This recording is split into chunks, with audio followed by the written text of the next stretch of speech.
Velen hebben de coronapandemie al lang achter zich gelaten. Maar dat geldt niet voor de honderden Zeeuwen die er long-covid aan over hebben gehouden.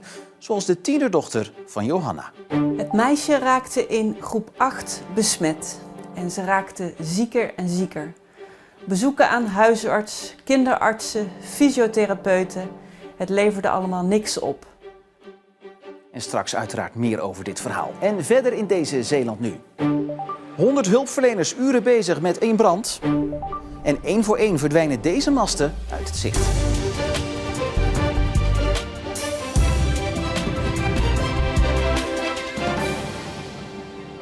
Goedenavond. Tenminste 645 Zeeuwen hebben in de afgelopen 6 jaar last gehad van long-covid of hebben dat nog steeds. Blijkt uit cijfers van C-Support, die mensen met long-covid ondersteunt. De coronapandemie mag dan voorbij zijn, maar slachtoffers zijn er nog steeds. Onder wie ook de tienerdochter van Johanna, die al een jaar dag en nacht in bed ligt, zonder licht en zonder dat ze met haar moeder kan praten. Want elke prikkel is te veel. De kamer is helemaal geblindeerd, de ramen afgeplakt, zodat er geen licht naar binnen komt. Ze heeft de oordoppen in. En ze heeft ook een oogmasker op, zodat als de deur opengaat, het licht niet in haar gezicht komt. En ze heeft een zondevoedingspomp naast zich, omdat ze niet meer kan eten. En verder staat er een glaasje water, maar eigenlijk lukt haar dat ook niet om dat zelf te pakken. Ik ben thuis geweest bij moeder Johanna. Johanna is niet haar echte naam. Ze wil haar echte naam niet gebruiken om zichzelf, maar zeker ook haar dochter zo goed mogelijk te beschermen. Ik heb met haar gesproken beneden zonder camera, terwijl haar dochter boven lag. Ik heb haar dochter niet gezien, want volgens haar moeder is dat te inspannend. Is elke prikkel er gewoonweg één te veel. Ja, zo ligt ze dag en nacht al een jaar lang in haar kamer. Wat heftig. Ja, zeker. Het is heel heftig. Het is niet voor te stellen hoe je dat vol kan houden. Maar ja, ze kan het. En ik ben heel trots op haar dat ze dit zo goed vol kan houden. Maar we hopen natuurlijk dat er wat letterlijk en figuurlijk wat licht komt in haar leven. Het meisje raakte in groep 8 besmet. En ze raakte zieker en zieker. Bezoeken aan huisarts, kinderartsen, fysiotherapeuten. Het leverde allemaal niks op. Pas na 2,5 jaar werd long-covid vastgesteld in Utrecht. Daarna kon ze helemaal niks meer eigenlijk. Dus kon ze alleen nog maar liggen. En sinds een tijdje kan ze ook geen muziek meer luisteren. Ze kan niet meer appen. Of filmpjes kijken of wat dan ook. Dus ze heeft ook geen afleiding.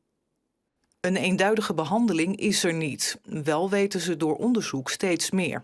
Zo is 73% van de mensen die zich meldt met klachten bij C-Support vrouw. En hebben ze over het algemeen het meeste last van vermoeidheidsklachten. Daarna kampen ze met concentratieproblemen en geheugenproblemen. En moeder Johanna geeft niet op en haar dochter ook niet, zegt ze. Het is gewoon de dag doorkomen in stilte en donker. En een hoop houden. En de school van het meisje geeft aan dat ze al langdurig afwezig is vanwege long-covid. Moeder Johanna hoopt dat de politiek haar dochter en de andere patiënten niet vergeet. En ondertussen gaat haar zoektocht naar goede zorg en hulp gewoon door.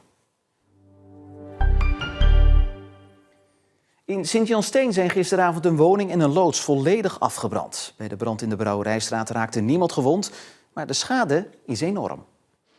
Nou, in dit geval was het een best complexe brand. Zoals u ziet, nog steeds zijn de hulpdiensten bezig met het pand.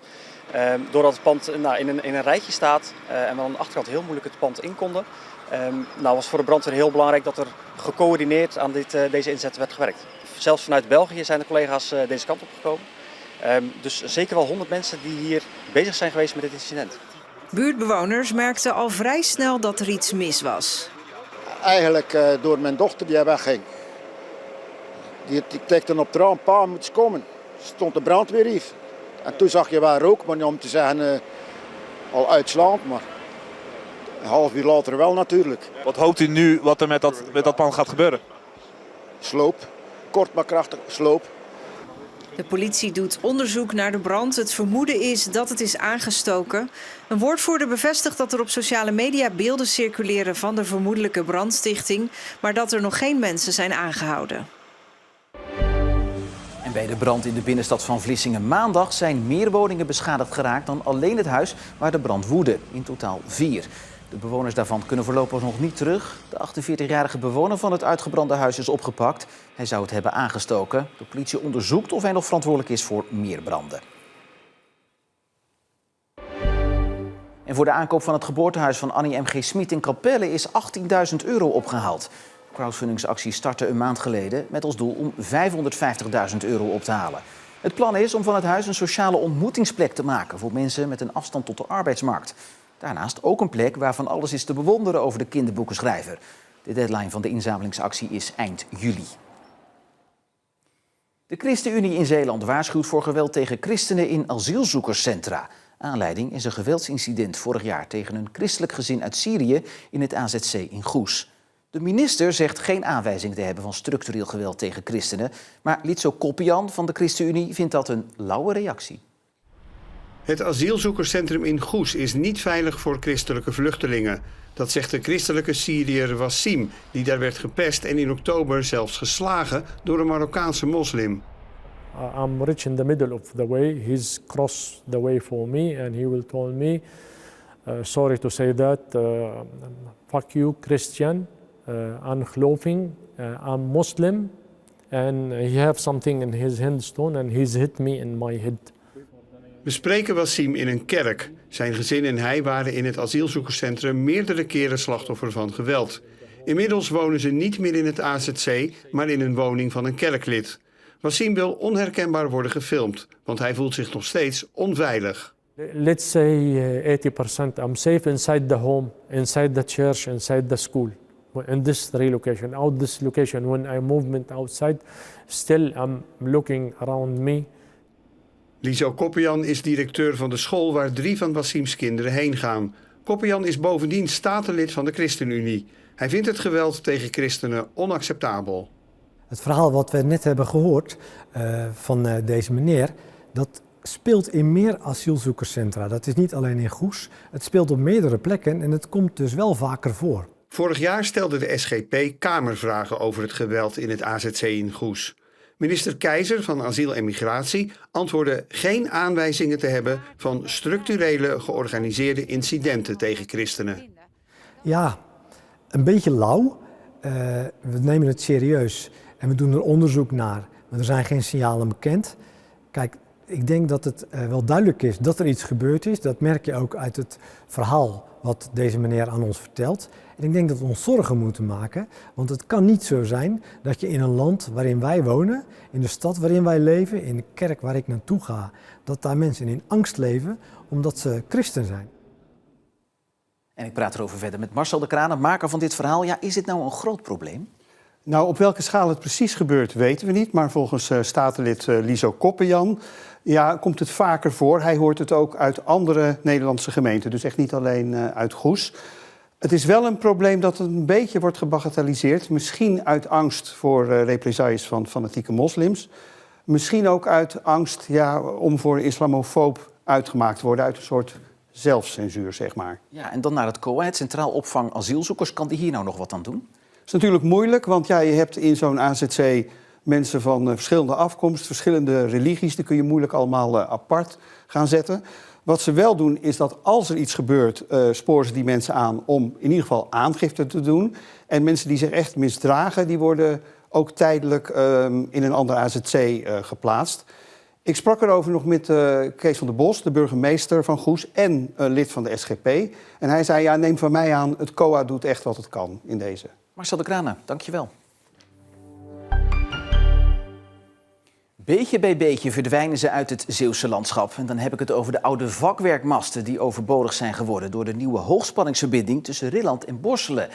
Netbeheerder TenneT is deze week begonnen met het verwijderen van de laatste 62 masten tussen Rilland en Capelle.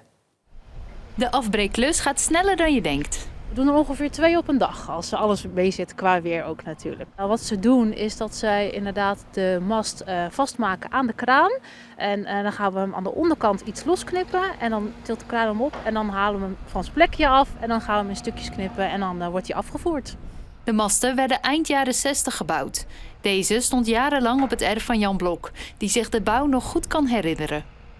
En hoe ging dat? Ging dat net zo snel? Nee, dat duurde maanden voordat de masten overeind stonden. Alhoewel hij er dus mee opgroeide, gaat hij ze niet missen.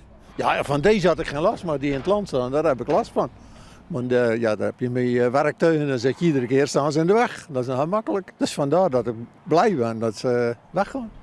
Die op zijn land verdwijnen de komende dagen. Het duurt nog tot december tot de hele klus geklaard is.